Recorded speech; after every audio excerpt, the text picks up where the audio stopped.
When I look back on my life, I'm kind of amazed at some of the people I have personally met.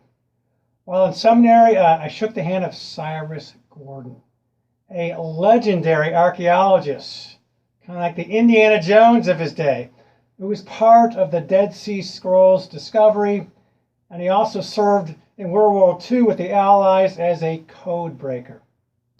I got to shake hands with C.F. Henry, Dr. C.F. Henry, a well-known Christian scholar who was behind the start of one of the first evangelical magazines called Christianity Today. I also met John Gerstner and R.C. Sproul, two men of God used by God to refocus the evangelical church's attention back to the holiness of God. Working with Fellowship of Christian Athletes, I got to meet a member of the Chicago Bears who played with Dick Butkus.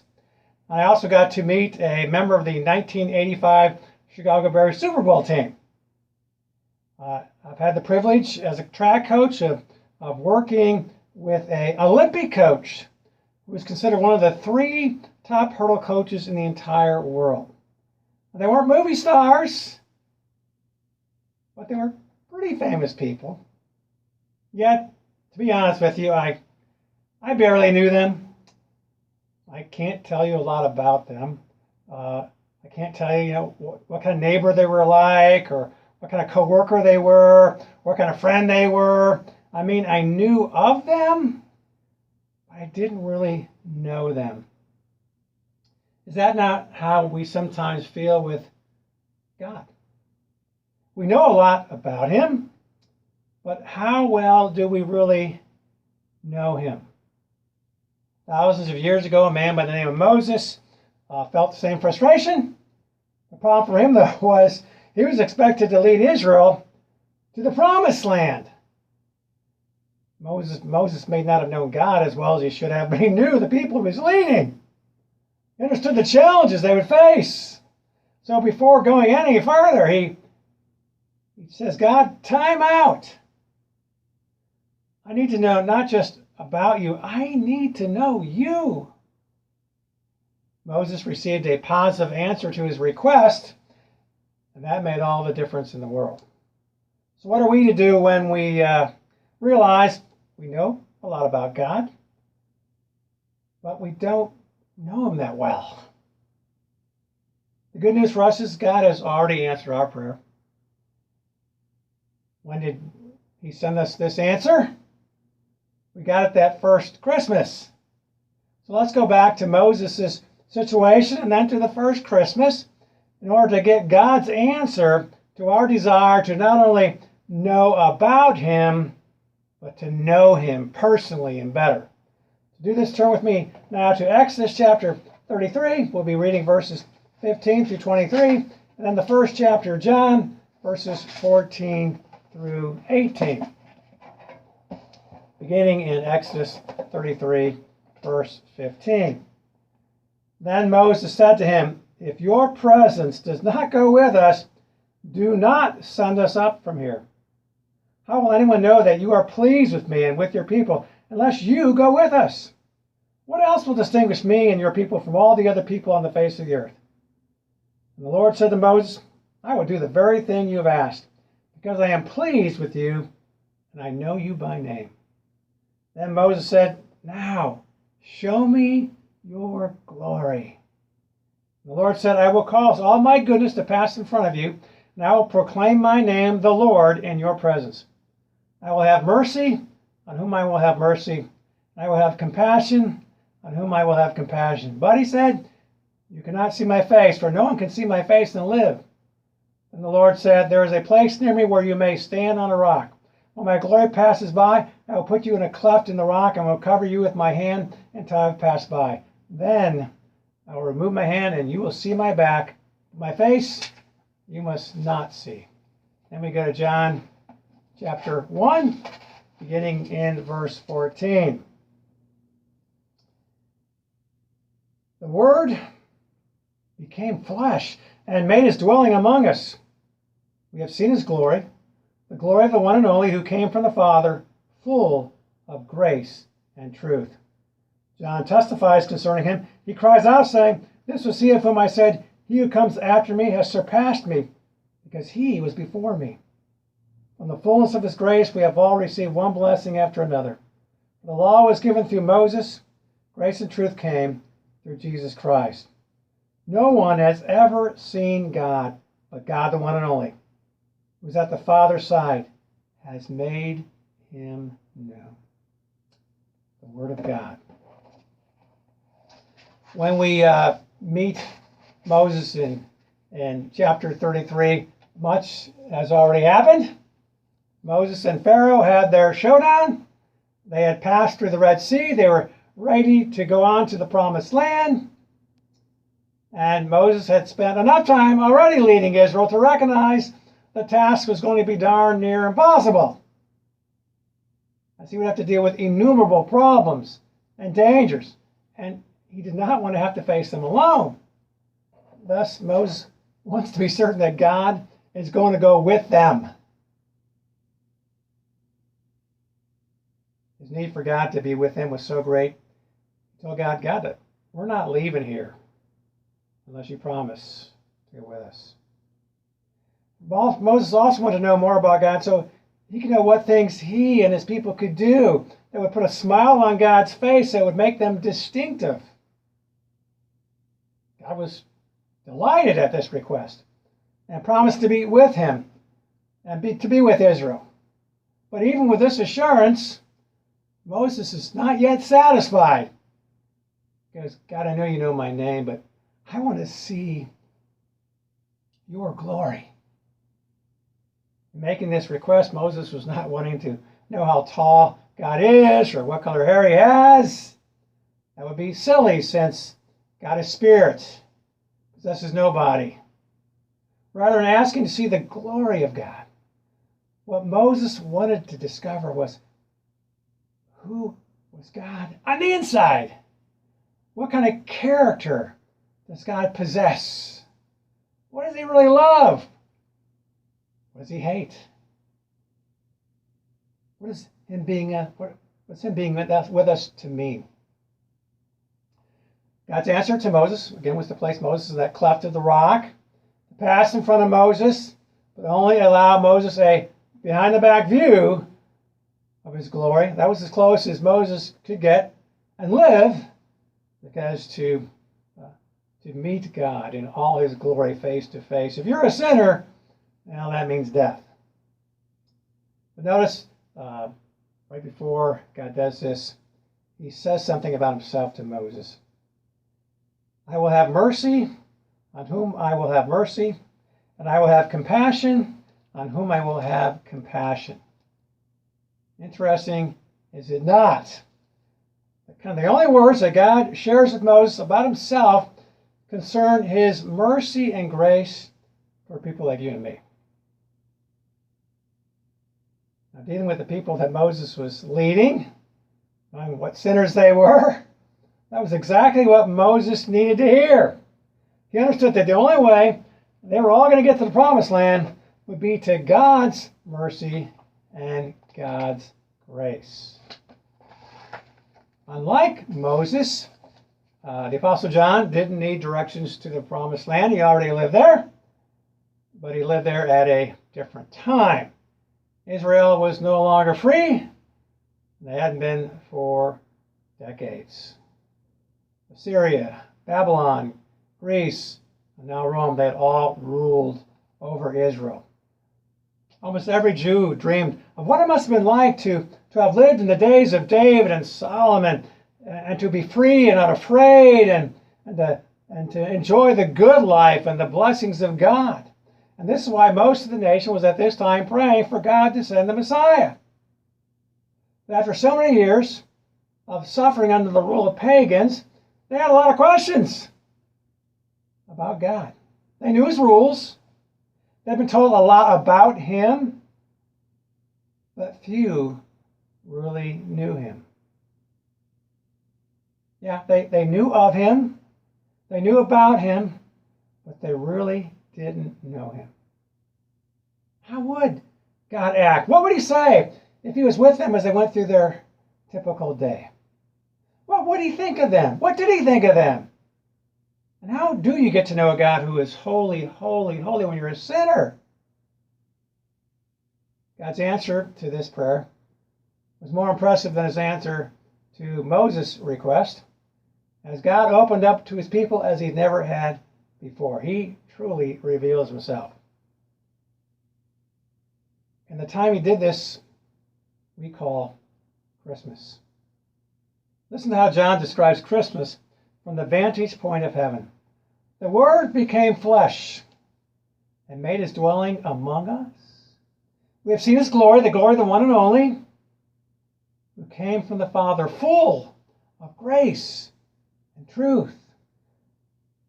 No one has ever seen God, but God, the one and only, who is at the Father's side, has made him known.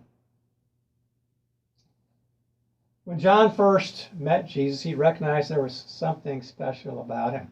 So special that he and his brother just dropped everything they were doing and they followed Jesus. If you'd asked John at that time about Jesus, he'd say, well, the guy's an awesome teacher, a great prophet, and he's this doer of miracles. He probably would say a little bit later on, we think this guy might be the Messiah. But then came the time when Jesus invited John and his brother Peter to come up to this mountaintop with him. And there they see Jesus in his glory. Alongside him is Moses and Elijah. And it was then that John realized, whoa, there's more to this Jesus than I first thought. But still, he still didn't have the complete picture. The final piece of the puzzle for John was Jesus rising from the dead. Then it all made sense. When they were walking with Jesus and talking with Jesus and laughing with Jesus and weeping with Jesus, they'd been in the presence of God in the flesh.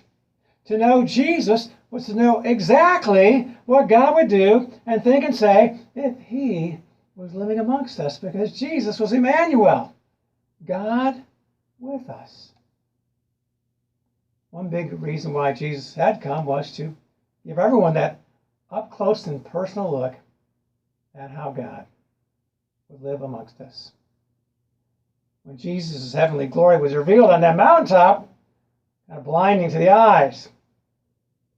At the other times, when his glory was veiled by human flesh, John and the other disciples got to see the character of God, the heart of God.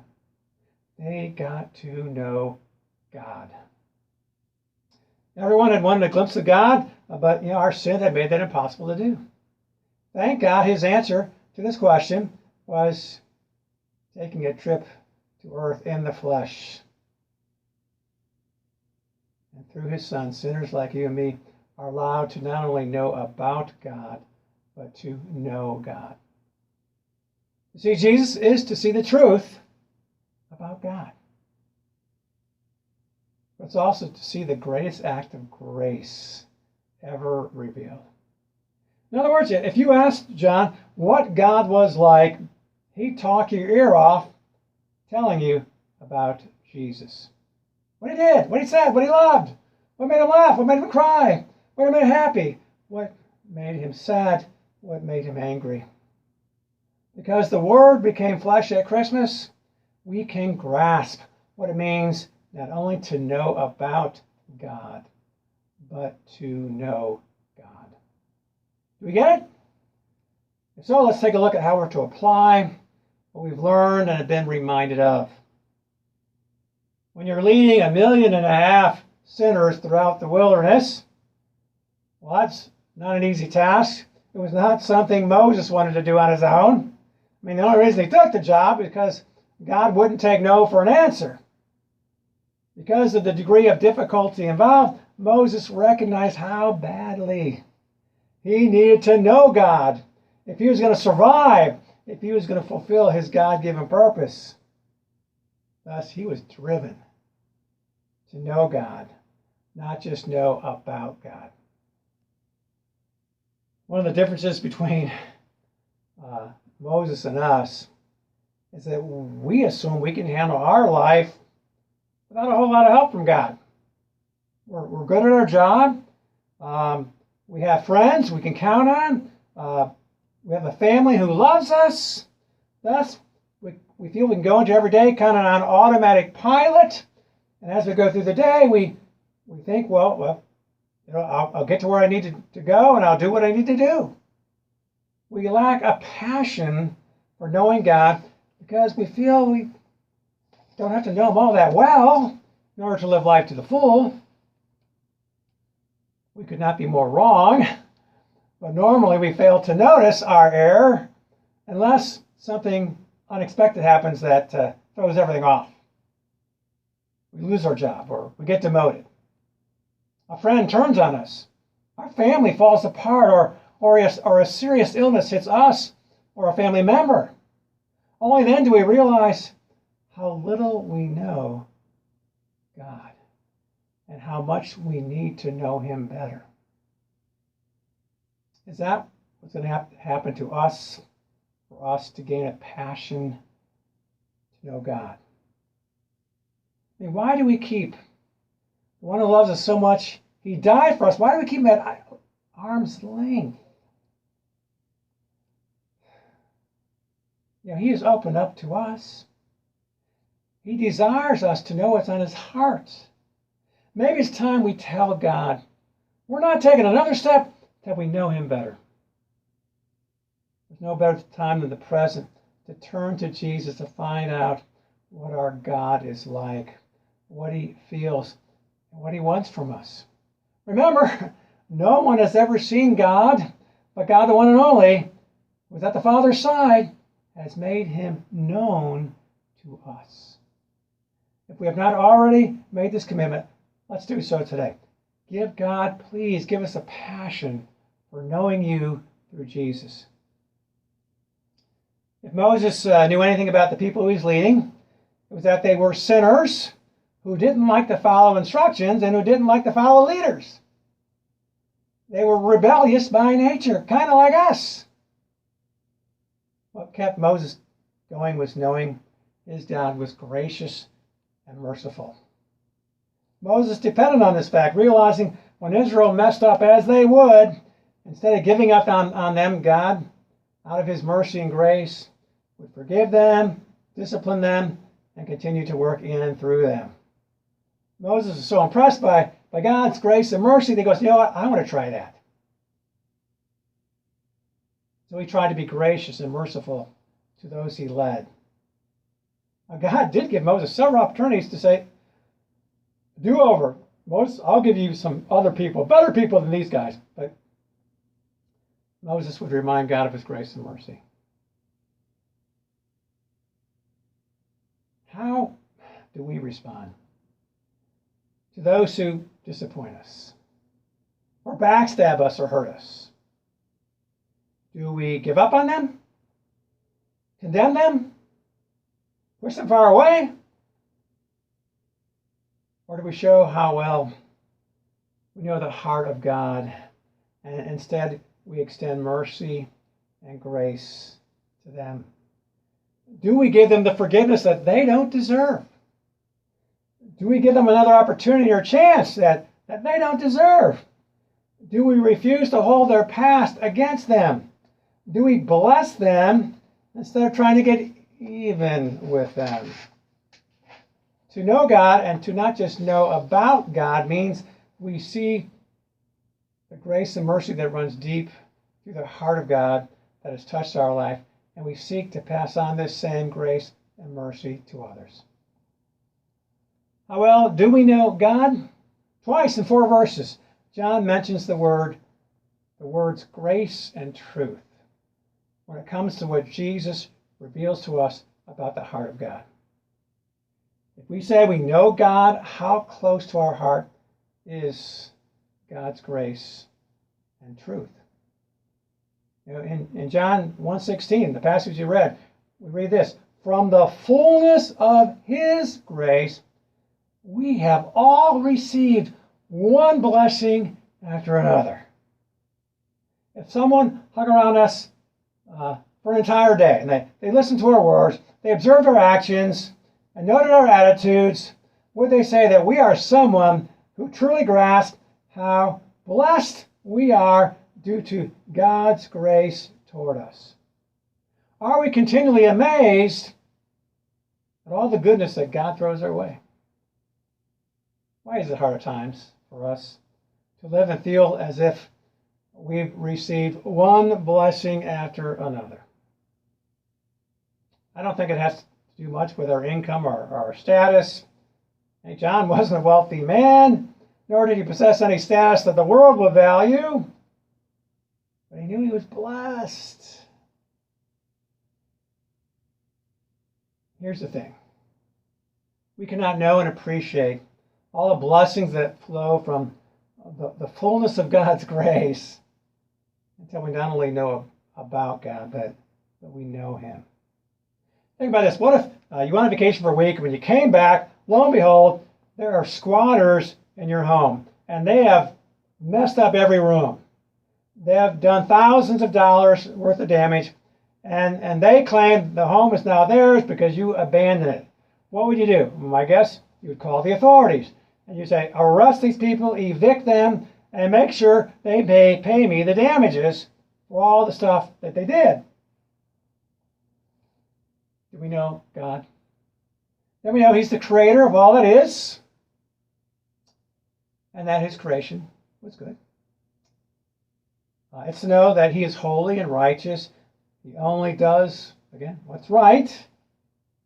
But to know God is to realize we are cosmic squatters. It's to know we have messed up his creation and we have caused great damage.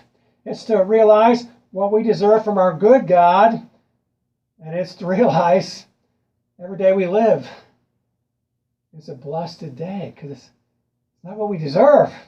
Every breath we take, it's about his grace. If we know God in a personal way, it's to know every day, and we wake up, we head into our day with the Spirit of God in our heart. We are never alone. And the Spirit's there to provide us what we need to do the right thing and to love God.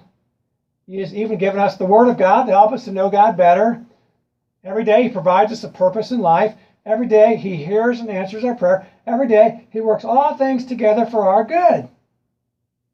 The list of blessings could go on and on and on, but the point is all these blessings flow out of the fullness of his grace.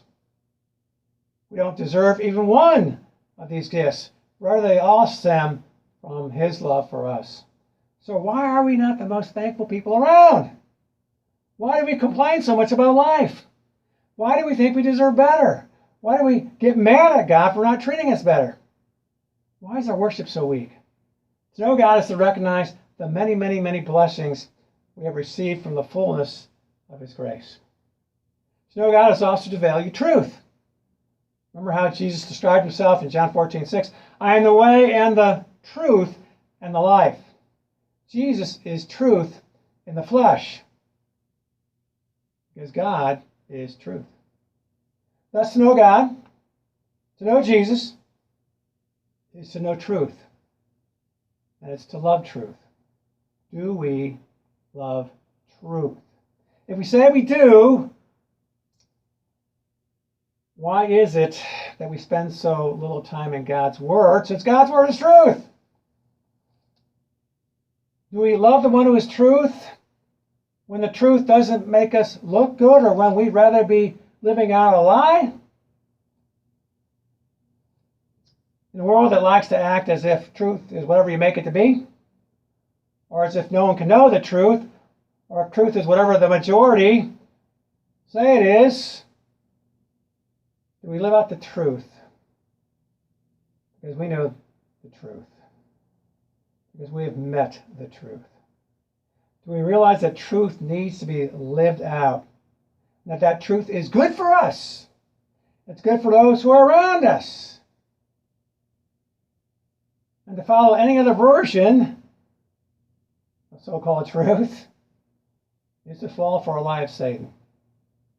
Do we recognize the danger to our health and to the health of others when we choose to evade truth or deny truth and follow lies? Do we love the one who is truth in the flesh? Then why do we advise people to follow their hearts when it comes to their choices? Why don't we tell them, follow the truth? That's what leads to life to the full. To know God is to know Him as truth. May God enable us to know the one who is truth and to follow where truth leads. And it's easy to say that we know God. But most people who say it, they only know about God. Do we personally know God? Because if we do, this knowledge will change how we think and live. So look in the mirror. Do we think and live as if we know God? Let's pray. Father, it's easy to say we know you when we only know about you. And Father, sometimes it's just really frustrating when we don't think we know you or know enough about you. And so, Father, we understand that you know that feeling in us, but it's not your fault. For at Christmas, you sent your Son in the flesh so that to see Him is to see you. It's to know your heart. It's to know your mind. Father, forgive us, first of all, for lacking that passion to know you. Father, maybe we lack that passion because we think we're doing pretty good. And we're satisfied with how our life's going. And so, see, we don't have to know you that well to have our life go well. But Father, we know that's not true. We're just living a lie. We're missing out on so much. And Father, help us to gain that passion so we don't have to wait till something really goes bad before we realize the error of our ways. Father, right now, give us a passion to know you better. And Father, we know we need to know you better. Father, we not only ask for that passion, we want to be people who have been thoroughly impressed by your grace and mercy. It has flowed through you to us. And to know you is to know you are gracious and merciful. Father, to show that we know you, not just know about you, may we show grace and mercy to those around us. And Father, that is so hard to do at times. When those we trust and when those we love backstab us or disappoint us or hurt us or let us down, it's sometimes hard to be gracious and merciful. So Father, forgive us those times we've held on to grudges, when we haven't given people a chance and we've refused to forgive. Father, we know that's wrong. That's not you. So Father, may we allow your grace and mercy to flow through us and to show it the way we forgive, the way we reconcile, the way we refuse to hold grudges, not hang things over people's head. And Father, we know when we look to Jesus, we learn about the fullness of your grace, that we've received all these blessings through that. So Father, forgive us for being ungrateful, for forgetting about all those blessings that you bestow upon us every day. You don't have to, you choose to. Maybe, Father, the reason why it doesn't impact us is we forget who we really are, that we're the squatters, that we're acting like this is our stuff when it's your stuff. When we mess up your world and yet we don't say or take responsibility for it. Father, may we just thank you for your everyday grace and mercy shown to us. And again, Father, may we fall in love with truth. Father, we live in a world today where there's all sorts of versions of truth, and people now think truth is just whatever they think is true. And Father, we know that's Satan talking. So Father, the only way we can change their hearts and minds is to show what a life lived for you means. So when we follow you, we're following truth.